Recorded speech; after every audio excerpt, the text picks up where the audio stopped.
नमस्कार दोस्तों। डेट है आज की 29 मई 2023 और स्वागत है आपका एटोएल डिस्कशन में। आज तो देखो जोश बहुत कम है। जोश इसलिए कम है क्योंकि कल बच्चों का पेपर अच्छा नहीं हुआ। देखो सीट्स लिमिटेड है यूपीएससी में, ये तो सबको पता है, सबका सिलेक्शन तो हो नहीं सकता। लेकिन आप इसे पूरी तरह से लक का गेम बना दो और जो पूरे साल मेहनत की या फिर उससे भी ज़्यादा समय के लिए मेहनत की उसका कोई यूज़ ही नहीं है एग्ज़ाम में, ये चीज़ देखो सही नहीं है। कुछ भी रैंडम फैक्ट्स पूछ लेना, ये कोई मतलब यूपीएससी का ग्लोरिफिकेशन, मतलब यूपीएससी तो यूपीएससी है, ये देखो कोई यूपीएससी की बहादुरी नहीं है कि आप रैंडम फैक्ट्स कहीं से भी पूछ लोगे। ऐसे तो देखो पेपर आप भी बना दोगे, कोई भी बना दोगे, इतनी सारी बुक्स हैं दुनिया में, कहीं से भी कुछ भी पूछ लो और बोलो कि देखो मैंने कैसा पेपर सेट कर दिया। लेकिन ये एक प्रकार से ना बच्चों के फ्यूचर के साथ खिलवाड़ करने के समान है। जो बच्चे इतनी मेहनत करते हैं जिसका कोई यूज़ नहीं है एग्ज़ाम में। और देखो ऐसा नहीं है कि आपका एग्ज़ाम ख़राब होता है, आपको तो देखो दुख होता ही है क्योंकि आपने इतनी मेहनत की, इतने सेक्रीफाइसेस किए, आपके पेरेंट्स को दुख होता है। बट आपके साथ जो लोग जुड़े हुए हैं, जैसे मैं आपके साथ काफ़ी समय से जुड़ा हुआ हूँ, डेली डिस्कस करता हूँ, इतना कुछ, फिर एग्ज़ाम के बाद ऐसे मेल आते हैं बच्चों के इमोशनल। तो आप बताओ ऐसी सिचुएशन में कैसे जोश मेंटेन करें, कैसे आप, मतलब तभी आज काफ़ी देर से मैं बैठा हूँ, डिस्कशन हो ही नहीं रही थी, लेकिन मैंने सोचा कंटिन्यूटी मेंटेन करने के लिए डिस्कशन करते तो हैं। बट आज 3 इश्यूज डिस्कस करेंगे हम। एक मेंस्ट्रुअल हेल्थ से संबंधित, एक चाइना और यूएसए की राइवलरी से संबंधित, एक मणिपुर की सिचुएशन से संबंधित। देखो ये जो इशू है ना, पेपर खराब आया यूपीएससी का, इस पे भी हम बाद में डिस्कस करेंगे और हमें बदलाव करना था डिस्कशन में, कुछ चीज़ें ऐड करनी थी, वो भी हम कल या परसों से शामिल करना, चेंज करना स्टार्ट कर देंगे, मतलब चेंज पैटर्न में डिस्कशन करना स्टार्ट कर देंगे। और आपको भी यही बोलूँगा, देखो जिन्होंने पेपर दिया, आप अपना मूड ख़राब मत करिए, 1-2 दिन का रेस्ट आप लीजिए। और ज़्यादातर लोग तो मुझे लगता है कि शायद ये वीडियो देख भी नहीं रहे होंगे जिन्होंने कल का पेपर लिया। और जो 2024 के एस्पायरेंट्स हैं उनके बारे में भी हम बात करेंगे, लेकिन आज नहीं बात करेंगे। आज ये क्वेश्चन देखिए आप, जो सा आपको अटेम्प्ट करना है। Discuss the evolving rivalry between China and United states and it's implications for India's Jio political interest. China और यूएसए के बीच जो राइवलरी चल रही है उसे डिस्कस करना है और इसके इंडिया के जियो पॉलिटिकल इंटरेस्ट के लिए क्या इम्प्लीकेशंस हैं, कैसे इस राइवलरी ने इंडिया की फॉरेन पॉलिसी और इकोनॉमिक स्ट्रेटजीज को चेंज किया है, ये अगले पार्ट में डिस्कस करना है। 250 वर्ड्स में आपको इस क्वेश्चन का आंसर देना है। अब चलिए डिस्कशन स्टार्ट करते हैं। First important article menstrual health से संबंधित है। आप जीएस पेपर सेकंड के इस टॉपिक से आर्टिकल को रिलेट कर सकते हो। देखो कंटेस्ट काफ़ी ज़्यादा दुखद और हैरान करने वाला है। महाराष्ट्र में एक मैन ने ना अपनी सिस्टर की हत्या कर दी। सिस्टर की एज सिर्फ 12 साल थी। किस लिए? क्योंकि सिस्टर के कपड़ों पर ना ब्लड के धब्बे मिले थे। उस मैन ने सोचा कि ये सबूत है सेक्सुअल रिलेशनशिप के। वो खून के धब्बे कपड़ों के ऊपर वैसे पीरियड्स की वजह से थे। तो ये काफ़ी हैरान करने वाली न्यूज़ है। लेकिन देखो ये न्यूज़ बताती है अभी भी मेंस्ट्रुअल साइकिल के बारे में, पीरियड्स के बारे में कितनी ज़्यादा मिस इन्फॉर्मेशन है हमारे देश में। और देखो रूरल एरियाज़ की हम बात करते हैं, रूरल एरियाज़ में इस प्रकार की मिस इन्फॉर्मेशन ज़्यादा है क्योंकि वहाँ पे एजुकेशन का लेवल कम है, गरीबी है, रिसोर्स कम है। बट देखो अर्बन एरियाज़ में भी इस प्रकार की चीज़ें बहुत ज़्यादा देखने को मिलती हैं। अर्बन इंडिया में गर्ल्स और वुमेन ज़्यादा बाहर निकलती हैं as comparison to rural areas. Public transport का इस्तेमाल करती हैं। एक टीनेजर लड़की स्लम्स में जो रहती है, स्कूल तक जाती है नैरो लेन्स के थ्रू। सैनिटेशन वर्कर जो सुबह से शाम तक सफाई के काम में लगे हुए हैं। वेजिटेबल वेंडर्स जो घंटों तक अपनी स्टॉल पर खड़े रहते हैं। एक नर्स जो 12-12 घंटे की शिफ्ट में काम करती हैं। अनेकों ऐसे एग्जाम्पल्स हैं किस प्रकार से अर्बन एरियाज़ में महिलाएं अपने दिन का ज़्यादातर समय घर के बाहर बिताती हैं। देखो पीरियड्स नॉर्मल हैं, लेकिन अभी भी ना पीरियड्स के साथ शेम, स्टिग्मा, डिस्क्रिमिनेशन, ये सब चीज़ें जुड़ी हुई हैं। अलग अलग धर्मों में इस प्रकार की न्यूज़ आती हैं कि पीरियड्स के दौरान महिलाओं के साथ डिस्क्रिमिनेशन होता है। पीरियड्स के बारे में बात करने से कुछ लोग कतराते हैं, सेम जुड़ी हुई है इससे, जैसे कि कोई ऐसी चीज़ है जिसके बारे में बात नहीं करनी चाहिए। होता क्या है, इन चीज़ों की वजह से ना, शेम की वजह से, स्टिग्मा की वजह से, डिस्क्रिमिनेशन की वजह से लोगों तक ना एक्यूरेट इंफॉर्मेशन नहीं पहुंच पाती पीरियड्स की, इससे रिलेटेड प्रोडक्ट्स की, कैसे इसे टैकल किया जाए। इसके बाद आर्टिकल में कहा जाता है, इंडिया देखो फ्रंट रनर है मेंस्ट्रुअल हाइजीन के मामले में। जो एक्शंस लिए गए हैं, सरकारों ने, एनजीओज ने और प्राइवेट सेक्टर ने मिलकर एक्शन लिया है मेंस्ट्रुअल साइकिल के बारे में अवेयरनेस स्प्रेड करने के लिए, इससे रिलेटेड प्रोडक्ट्स के बारे में। लेकिन देखो, फोकस इन सब इनिशिएटिव्स का कहीं ना कहीं रूरल पॉपुलेशन के ऊपर ज़्यादा है। बट देखो, अर्बन एरियाज में भी बहुत सारी लिमिटेशंस हैं। एक फ़ायदा अर्बन एरियाज का ये है कि मेंस्ट्रुएशन से संबंधित जो प्रोडक्ट्स हैं वो ईजिली अवेलेबल हो जाते हैं, किरियाना शॉप्स पर, ऐसी जगहों पर, केमिस्ट शॉप्स पर।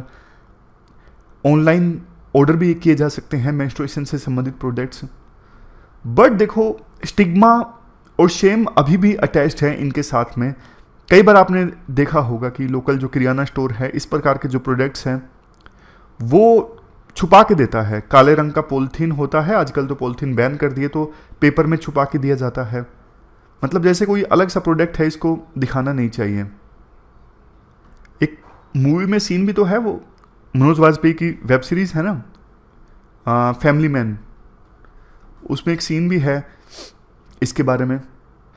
इसके बाद राइटर पॉइंट आउट करते हैं, अभी भी देखो अर्बन एरियाज़ में वो लोग जिनकी इनकम कम है, जो स्लम्स में रहते हैं या फिर जो फुटपाथ पे सो जाते हैं, वहाँ पे देखो वो बहुत सारी प्रॉब्लम्स का सामना करते हैं। उनके पास टॉयलेट्स नहीं होता, पब्लिक टॉयलेट्स का वो इस्तेमाल करते हैं। वो टॉयलेट्स ईजिली एक्सेसिबल नहीं होते, क्लीन नहीं होते, सेफ नहीं होते। अब ऐसी जगहों पर हाइजीन की कंडीशन काफ़ी ख़राब होती है। एक चीज़ देखो ये भी है, मेंस्ट्रुअल वेस्ट जो होता है, मतलब प्रोडक्ट का इस्तेमाल होने के बाद जो ये वेस्ट बन जाता है, उसका मैनेजमेंट भी एक बड़ा कंसर्न है। मतलब इधर उधर फेंक दिया जाता है शर्म के चलते यूज़ हुए प्रोडक्ट्स को। और अर्बन एरियाज़ में देखो, एक तो अच्छी बात है कि ज़्यादातर एरियाज़ में गार्बेज का कलेक्शन तो होता है, लेकिन जो स्लम एरियाज़ हैं या फिर जो लो इनकम वाले एरियाज़ हैं, वहाँ पे गार्बेज का कलेक्शन नहीं होता है। जहाँ पे वेस्ट कलेक्शन की मशीन्स हैं, वेस्ट कलेक्शन का मैकेनिज्म है, गाड़ी आती है या फिर कुछ और मैकेनिज्म है, वहाँ पे इन सैनिटरी पैड्स को अलग करके नहीं रखा जाता है, मैनुअली उनको टैकल किया जाता है। तो इससे हेल्थ भी खतरे में आ जाती है, डिग्निटी भी खतरे में आ जाती है। तो कुछ एक्शंस जो लिए जा सकते हैं मेंस्ट्रुअल हेल्थ को इम्प्रूव करने के लिए, वो इस प्रकार से हैं। सबसे पहले अवेयरनेस स्प्रेड कीजिए पीरियड्स के बारे में। इसके बारे में बात करना कोई शर्म की बात नहीं होनी चाहिए, कोई स्टिग्मा इसके साथ अटैच नहीं होना चाहिए। और मेंस्ट्रुअल प्रोडक्ट्स दोनों रीयूजेबल भी और जिनको एक बार इस्तेमाल करके डिस्पोज करना होता है, दोनों आसानी से अवेलेबल होने चाहिए रिटेल आउटलेट्स पर, सोशल एंटरप्राइजेस के थ्रू, गवर्नमेंट स्कीम्स के थ्रू और एनजीओज के थ्रू। लोगों को इन्फॉर्मेशन भी होनी चाहिए कौन सा प्रोडक्ट वो इस्तेमाल करना चाहते हैं, ताकि वो चूज़ कर सकें। जो अवेलेबल प्रोडक्ट्स हैं उनमें से जो भी वो इस्तेमाल करना चाहते हैं उसमें से चूज़ कर सकें। सिटीजन मूवमेंट्स जैसे ग्रीन द रेड, ऐसी सपोर्ट दी जा सकती है अर्बन पॉपुलेशन को, ताकि वो भी मेंस्ट्रुअल कप्स और क्लॉथ पैड्स ये सब इस्तेमाल कर सकें। मतलब रीयूजेबल प्रोडक्ट्स के बारे में ना पता नहीं होता बहुत सी लड़कियों को और वुमेन को, तो अवेयरनेस फैलाने की आवश्यकता है। और इस मामले में citizen movements, green the red type की ये मूवमेंट्स काफ़ी इंपॉर्टेंट हैं। एक अच्छी चीज़ ये है, फीमेल फ्रेंडली कम्युनिटी और पब्लिक टॉयलेट्स जो हैं, इनकी पॉपुलैरिटी अब धीरे धीरे इंक्रीज़ हो रही है। तेलंगाना और तमिलनाडु में सी टॉयलेट्स, महिलाओं के लिए अलग से टॉयलेट्स, दिल्ली में पिंक टॉयलेट्स, ये अब देखने को मिल रहे हैं। ये रिलेटिवली सेफ हैं। तो इस प्रकार के टॉयलेट्स अलग अलग राज्यों में भी इस्टेब्लिश किए जा सकते हैं। सबसे लास्ट में वेस्ट डिस्पोजल एंड मैनेजमेंट, ये भी एक बड़ा चैलेंज है, इस पर भी ध्यान देने की आवश्यकता है। कुछ प्रोमिसिंग प्रैक्टिसेस जैसे कि देखो, जो सी टॉयलेट्स होते हैं, फीमेल टॉयलेट्स, उनमें अलग से डस्टबिन, यूज्ड किए हुए सैनिटरी पैड्स के लिए इंसिनरेटर, इसमें जलाया जाता है वेस्ट को। और सोर्स पर ही वेस्ट सेग्रीगेशन, जैसे पुणे में एक कैंपेन चला था, काफ़ी इंटरेस्टिंग है सुनने में, रेड डॉट कैंपेन।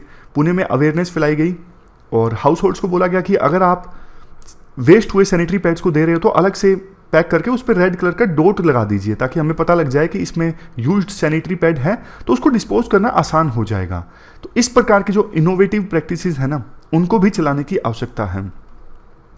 हालांकि कुछ जो प्रोमिनेंट गैप्स वो इस प्रकार से हैं जिनको अभी भी एड्रेस नहीं किया जा सका है।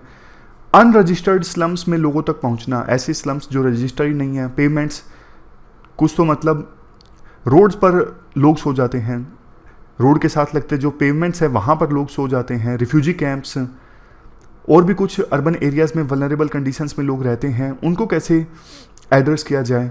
वर्क साइट्स, जैसे कंस्ट्रक्शन की साइट्स होती हैं जहाँ पे फॉर्मल इनफॉर्मल दोनों प्रकार के वर्कर्स रहते हैं, उनकी मेंस्ट्रुअल नीड्स को कैसे सपोर्ट किया जाए।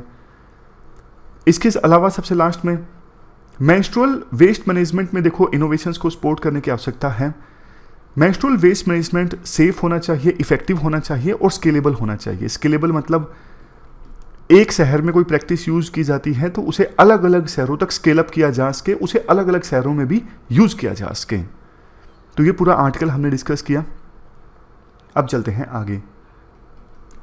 इसके बाद देखो नेक्स्ट आर्टिकल यूएसए और चाइना के बीच बढ़ती दूरियों से संबंधित है। आप जीएस पेपर सेकंड के इस टॉपिक से आर्टिकल को रिलेट कर सकते हो। देखो राइटर ये बोलते हैं यूएस और चाइना के बीच जो टकराव है ना वो बढ़ता जा रहा है। 2018 में दोनों देशों के बीच ट्रेड वार स्टार्ट हुआ था। अब एक प्रकार से यूएसए कोशिश कर रहा है कि बढ़िया जो टेक्नोलॉजी है वो चाइना के हाथ में नहीं लगनी चाहिए। चाइना के ऊपर ये आरोप लगता है कि वो आईपी चुरा लेते हैं।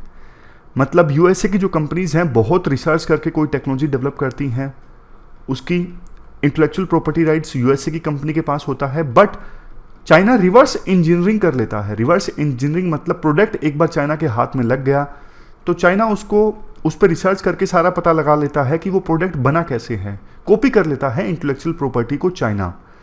तो यूएस से कोशिश कर रहा है कि चाइना के हाथ में टेक्नोलॉजी नहीं लगनी चाहिए। देखो कई साल हो गए जापान और ईयू, ये जो यूएसए के पार्टनर्स हैं ना, पहले ये विरोध करते थे कि चाइना के खिलाफ इतना एग्रेशन सही नहीं है। अब जबकि यूक्रेन वार के इशू पर चाइना ने रशिया का पूरी तरह से साथ दिया तो ये देश भी मान गए हैं कि हम चाइना से अब सीधा टकराना जरूरी है।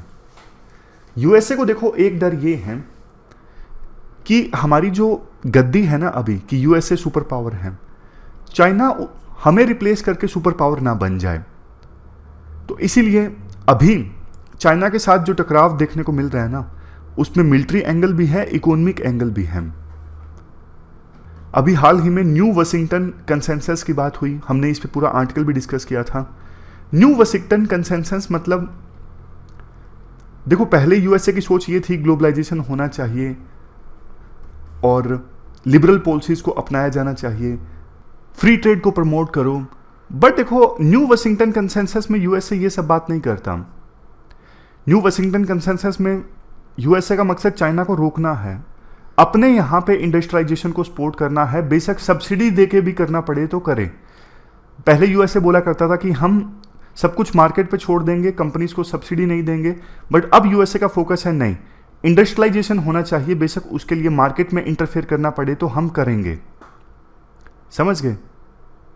यूएसए ने पिछले कुछ समय में चाइना की 600 से ज़्यादा कंपनीज पे रिस्ट्रिक्शंस लगा दी हैं, उनको माल एक्सपोर्ट नहीं किया जा सकता। बीजिंग को ये लगता है, यानी चाइना को ये लगता है कि यूएसए हमें रोकना चाहता है, हमें दबाना चाहता है। देखो दोनों की राय कैसे अलग है। यूएसए को ये लगता है कि हम चाइना के ऊपर डिपेंड नहीं होना चाहते जरूरी चीज़ों को इंपोर्ट करने के लिए, खुद से वो माल हमारे देश में बनाना चाहते हैं। चाइना को ये लगता है कि यूएसए हमें दबाना चाहता है, हमें रोकना चाहता है, हमारी ग्रोथ को दबाना चाहता है। बट देखो इसके लिए ना वेस्टर्न कंट्रीज में भी डिफरेंस है। हाल ही में फ्रांस के राष्ट्रपति ने कहा कि फ्रांस यूएसए का कठपुतली नहीं बन के रहना चाहता। ये तो देखो टिप इन द आइसबर्ग है, रेसिस्टेंस और भी देशों से आ सकता है, यूएसए फेस करेगा रेसिस्टेंस। इवन देखो एक फेमस चिप मेकिंग कंपनी है नवीदिया, इस कंपनी के चीफ ने वार्निंग दी यूएसए को कि यूएसए चिप के इंपोर्ट एक्सपोर्ट पे जो रिस्ट्रिक्शंस लगा रहा है ना, इससे यूएसए की इंडस्ट्री को काफ़ी नुकसान पहुंचेगा, क्योंकि कुछ ज़रूरी आइटम्स यूएसए को नहीं मिलेंगी और बाद में यूएसए से जो रेडीमेड प्रोडक्ट्स जाते हैं चाइना में बिकने के लिए वो भी नहीं जा सकेंगे। अभी के समय के अनुसार नवीडिया की कंपनी के चीफ ने कहा कि चाइना को रिप्लेस करना अभी देखो बहुत ज़्यादा डिफिकल्ट है, समझ गए। तो देखो ये जो टकराव है ना चाइना और यूएसए के बीच में, ये बढ़ता जाएगा और कभी भी देखो किसी चीज़ को लेके मिसकंसेप्शन हो सकती है, मतलब गलतफहमी हो सकती है। तो छोटी सी चिंगारी कब आग में बदल जाए कुछ कहा नहीं जा सकता। यूएसए को लगता है कि हम डिक्लाइन की स्टेट में हैं और कैसे न कैसे करके हमें फिर से ऊपर आना है। कुछ लोग ये बोलते हैं कि चाइना यूएसए को रिप्लेस करके सुपर पावर नहीं बनना चाहता, चाइना सिर्फ पावरफुल बनना चाहता है, समझ गए। लेकिन देखो ये सिर्फ कयास है। कई सारी थ्योरीज कहती हैं हर 100 साल बाद एक नया देश सुपर पावर बनता है और यूएसए का टाइम जो है अभी जा चुका है। लेकिन देखो अभी की सिचुएशन ये है, बेशक चाइना का राइज काफ़ी तेज़ी से हुआ है, लेकिन हर एक चीज़ में, मतलब कुछ चीज़ों को छोड़ दे तो हर एक चीज़ में यूएसए चाइना से काफ़ी ऊपर है। जैसे मिलिट्री के मामले में, इकोनॉमी के मामले में, टेक्नोलॉजी के मामले में डिफरेंस अभी भी यूएसए और चाइना के बीच में काफ़ी ज़्यादा है। देखो यूएसए की ना चाइना से दूरियां बढ़ती जा रही हैं, इससे इंडिया का तो बेनिफिट है, इंडिया का वेटेज बढ़ता जा रहा है ग्लोबल पॉलिटिक्स में। लेकिन एक चीज़ इंडिया को ध्यान रखने की आवश्यकता है, चाइना के साथ रिलेशनशिप ना केयरफुली टैकल करें। यूएसए के चलते ऐसा ना कि चाइना के साथ रिलेशनशिप बहुत ज़्यादा ख़राब कर दे, क्योंकि चाइना के साथ हमारा तो बॉर्डर लगता है, यूएसए का चाइना के साथ बॉर्डर नहीं लगता है। तो अपने पड़ोसी के साथ तो देखो कुछ भी हो संभल के रहना पड़ेगा। दुश्मनी आप परमानेंट पाल नहीं सकते, अगर पालोगे तो आपको ही दुख होगा, आपको ही भुगतना पड़ेगा। तो ये सारी बातें राइटर बोल रहे हैं। इसके बाद नेक्स्ट आर्टिकल मणिपुर से रिलेटेड है। आप जीएस पेपर सेकंड के इस टॉपिक से आर्टिकल को रिलेट कर सकते हो। मणिपुर में देखो एक बार फिर से वायलेंस हुआ है ज़बरदस्त वाला, और बहुत से लोगों की जान भी चली गई है। देखो ये पूरा वायलेंस, वैसे तो देखो हिल पीपल और वैली पीपल मणिपुर में दोनों के बीच में ना डिफरेंसेस, टेंशंस काफ़ी पुराने थे, लेकिन हाल ही में मणिपुर हाईकोर्ट के एक सिंगल बेंच की जज का, मतलब सिंगल जज की बेंच का ऑर्डर आया जिसमें उन्होंने बोला कि मैती कम्युनिटी को रिजर्वेशन दे सरकार। उस पर विवाद स्टार्ट हो गया। उस पर खास करके हिल में जो कुकी लोग रहते हैं ना, उन्होंने विरोध करना स्टार्ट कर दिया। उन्होंने कहा कि अगर रिजर्वेशन दिया गया मैती कम्युनिटी को तो हमें नुकसान होगा, ऑलरेडी उनके पास ज़्यादा सीट्स हैं विधानसभा में, हमारे हाथों से पावर चली जाएगी, सारी पावर्स उनके हाथों में आ जाएगी। उसके बाद काफ़ी वायलेंस हुआ। लेकिन देखो अब इतने दिनों बाद कुकी जोमी कम्युनिटी जो है, वो जो हिल्स में रहती हैं, वो सेपरेट एडमिनिस्ट्रेशन की मांग कर रहे हैं। वो बोल रहे हैं हमारे लिए अलग से सरकार चले, अलग से एडमिनिस्ट्रेशन हो, अलग से हमारी गवर्नेंस हो। तो अब इस मांग को लेके दोनों कम्युनिटी के बीच में और ज़्यादा डिफरेंस आ गए हैं। दोनों कम्युनिटीज़ में कुछ एक्सट्रीमिस्ट हैं बहुत ही ज़्यादा, जो वायलेंस पे उतारू हो गए हैं। और इतने दिन हो गए देखो सरकार भी वायलेंस रोक पाने में कंप्लीटली असफल साबित हुई है। इवन देखो आरोप तो ये भी लग रहे हैं कि मणिपुर के जो सीएम है पूरी तरह से उन्होंने अनबाइस्ड होकर काम नहीं किया है, एक कम्युनिटी के प्रति वो ज़्यादा बाइस्ड हैं। हालांकि ये आरोप हैं, कितनी सच्चाई है वो देखो हम आर्टिकल में कैसे कह सकते हैं, और वैसे भी ये पॉलिटिकल पॉइंट है, आंसर्स में तो लिख भी नहीं सकते। देखो इस बात पर भी जो कुकी जोमी कम्युनिटी के लोग थे वो भड़के थे कि एंटी पॉपी कल्टीवेशन के नाम पर वहाँ पे कुछ लोगों को निकाल दिया गया घर से, उनके घर जो थे वो नष्ट कर दिए गए।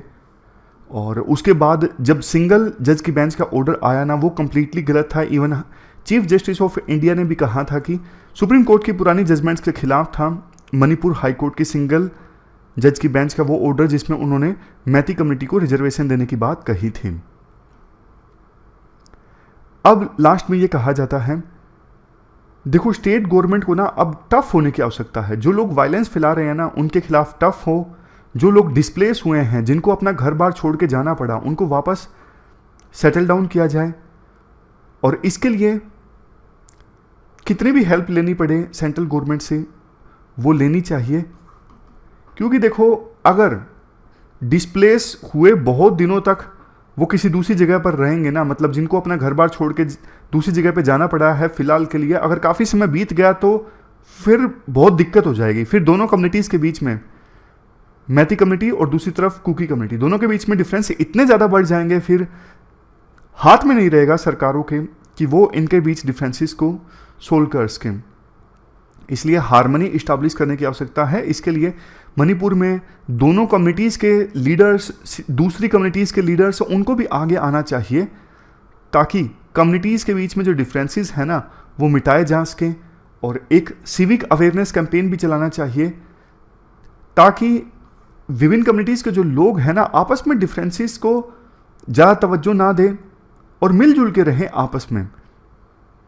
विभिन्न कम्युनिटीज़ के बीच में डिफरेंस रहते हैं, इस चीज़ को ना शुरुआत से ही एजुकेशन के माध्यम से भी सोल्व करने की कोशिश करनी चाहिए लॉन्ग टर्म में, क्योंकि डिफरेंस दोनों कम्युनिटीज़ के बीच में इतने सालों से चले आ रहे हैं, कुछ भी नहीं किया जा सका उन्हें एड्रेस करने के लिए। कहीं ना कहीं तो देखो हमसे गलती हुई है। तो ये पूरा आर्टिकल मणिपुर से संबंधित हमने डिस्कस किया। इसके बाद देखो आज न्यूज़पेपर में तो ऑलमोस्ट सारी पॉलिटिकल न्यूज है, इंपॉर्टेंट न्यूज बहुत कम है, एडवर्टाइजमेंट्स हैं, कोई मतलब मेंस के पर्सपेक्टिव से कोई इंपॉर्टेंट न्यूज निकल नहीं रही है डिस्कस करने वाली। प्रीलिम के पर्सपेक्टिव से काफी सारी न्यूज है, वो न्यूज फिर प्रीलिम बूस्टर में कवर हो जाएगी। आप लोगों ने कहा था कि सर रिडंडेंसी नहीं होनी चाहिए, ऐसा ना हो कि प्रीलिम पर्सपेक्टिव की न्यूज हम यहाँ भी डिस्कस कर ले, वहां भी डिस्कस कर ले, फिर आपके टाइम का वेस्ट हो जाएगा। तो डिस्कशन को अभी यहीं पे समाप्त करते हैं। आज की डिस्कशन में इतना ही। Thank you very much for discussion.